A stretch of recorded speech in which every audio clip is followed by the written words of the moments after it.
Are you someone who can understand English quite well, but when you speak, you hesitate, you struggle, maybe you're a little shy or nervous?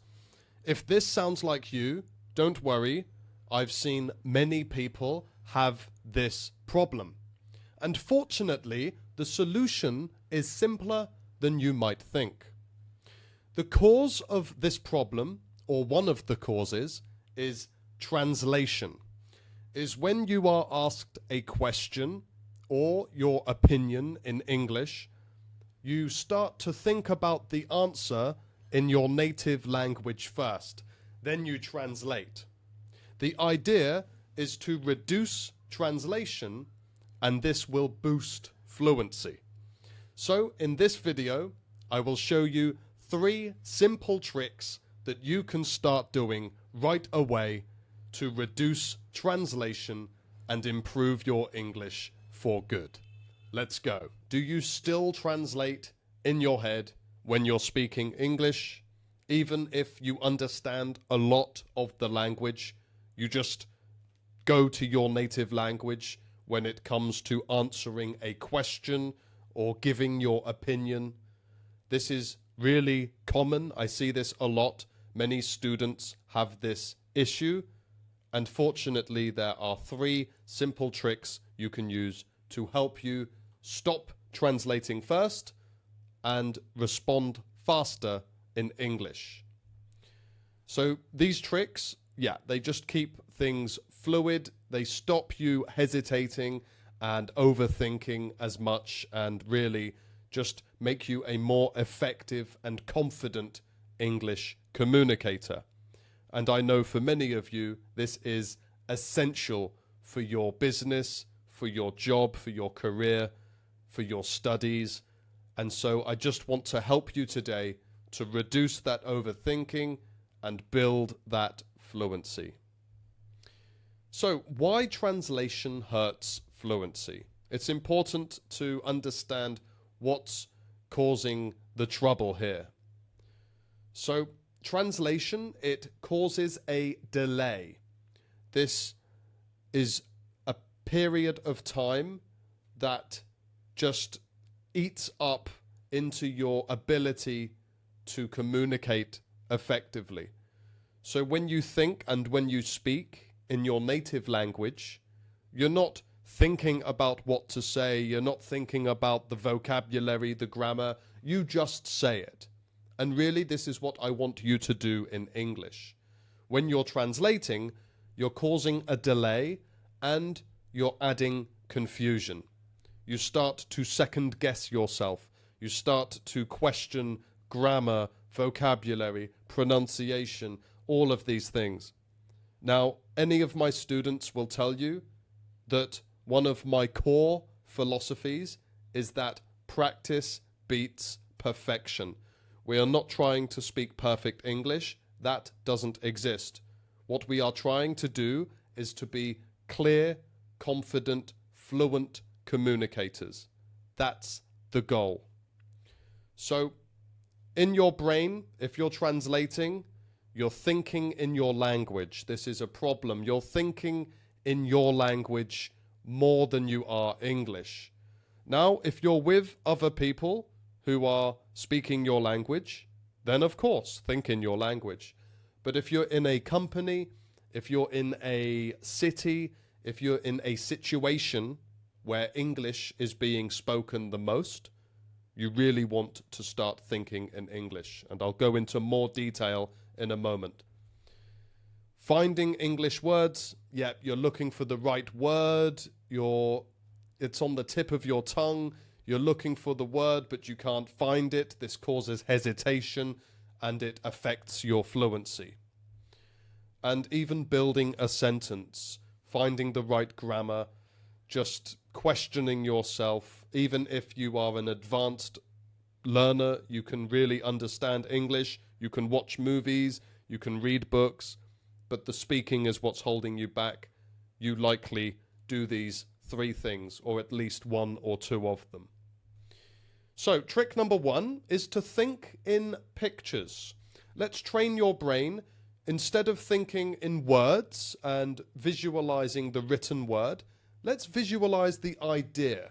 Because when you have the idea, you can use your English to start speaking, and then you build momentum or flow.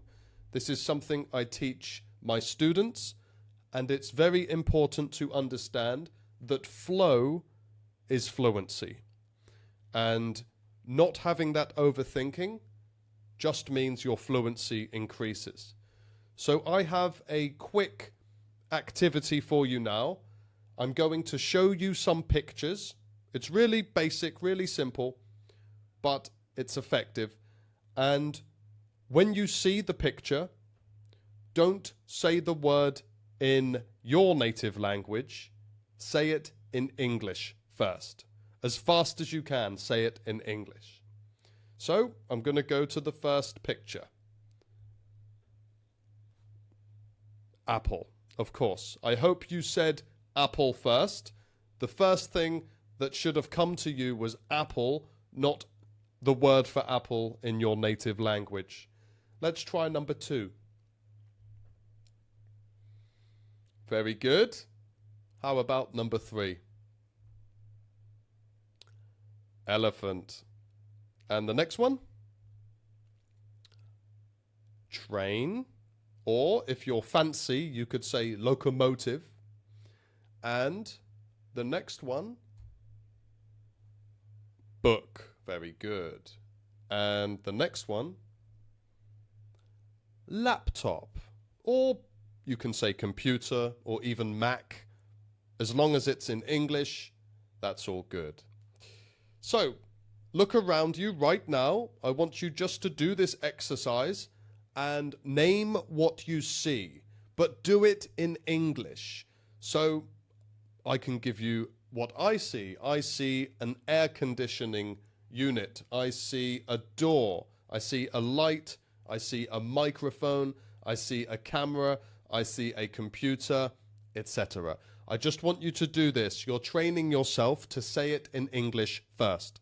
So just do this exercise. You can do it. You can take 30 seconds to 1 minute. Just say what you see around you. You can pause the video.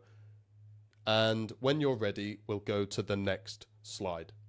But what this is doing is training your brain to think in English first by using pictures, using imagery.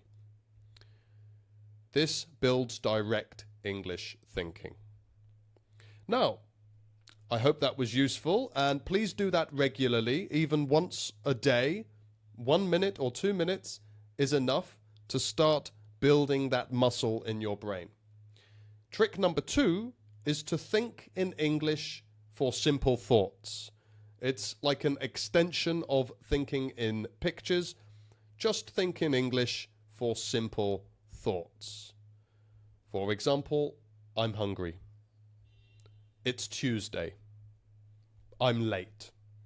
Just think these things in English. You don't need big, complicated sentences. Just train yourself to go to English first.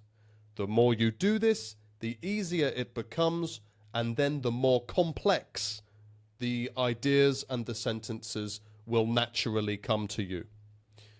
Another thing I tell my students is imagine your English is like a muscle, and your fluency is a muscle. And what happens when you exercise a muscle? It gets stronger. But if you don't use that muscle, it doesn't get stronger. So just because you understand English, if you're struggling with your speaking, then it's likely because you don't speak enough.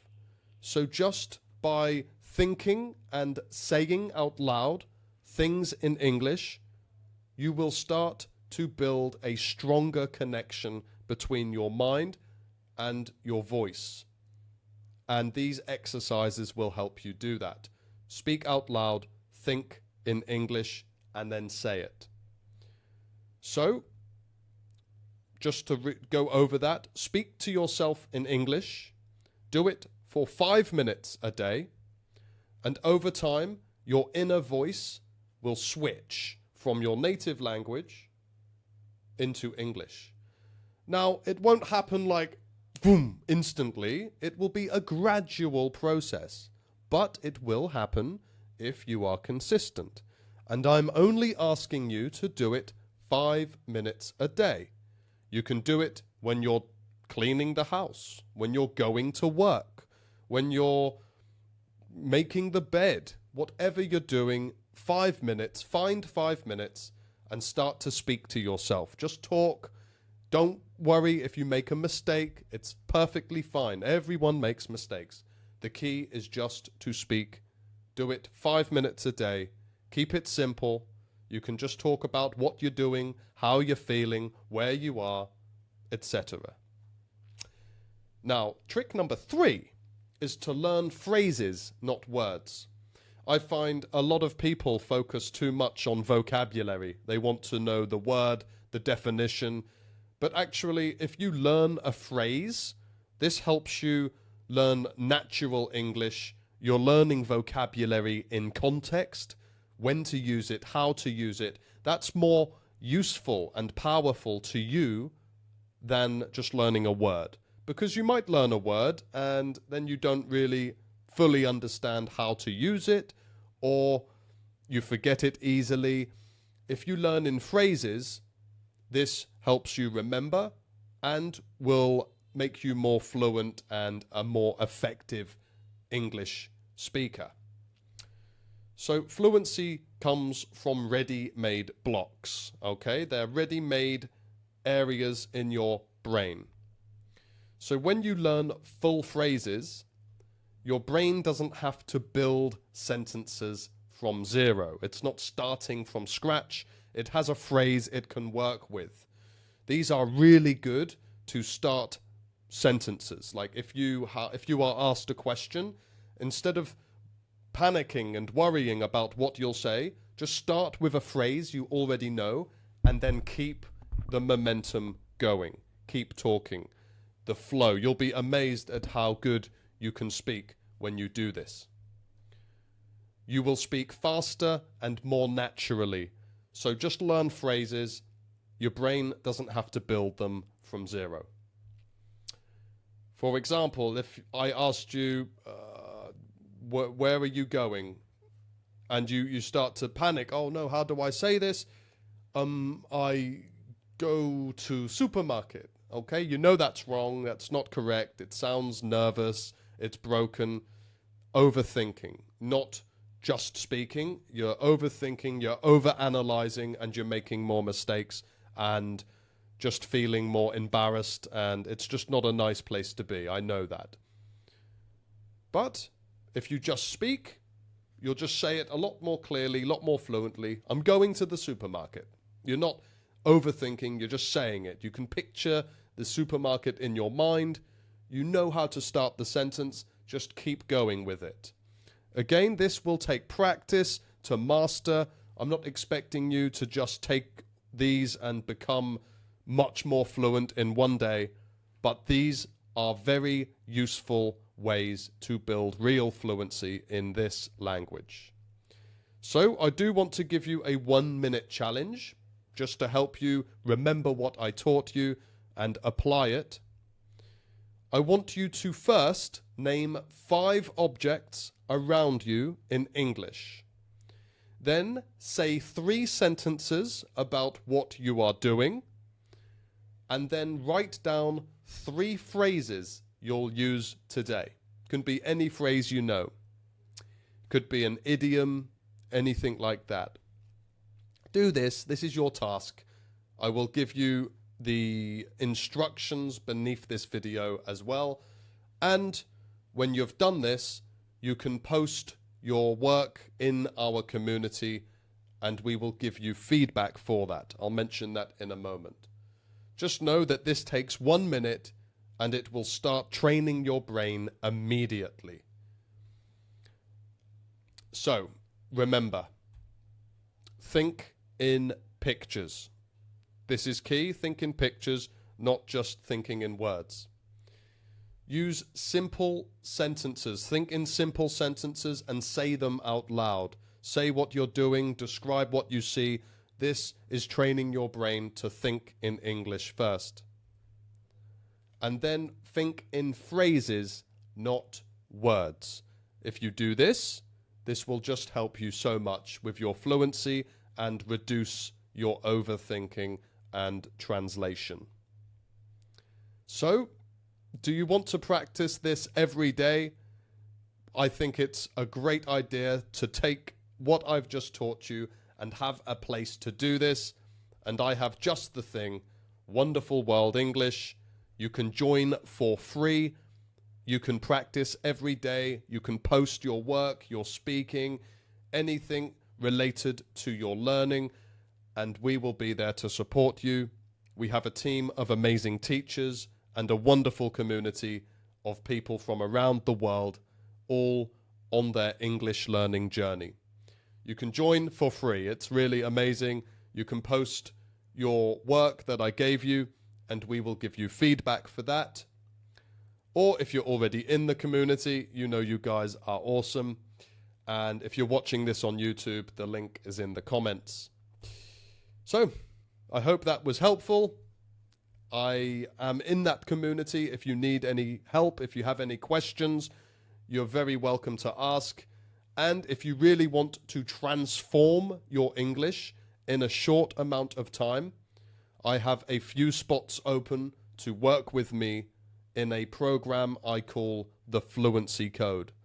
This is private, premium, exclusive coaching, and already our members have seen amazing results. I'd love to help you too, but you can find out more information on that in the community. So I'll see you soon.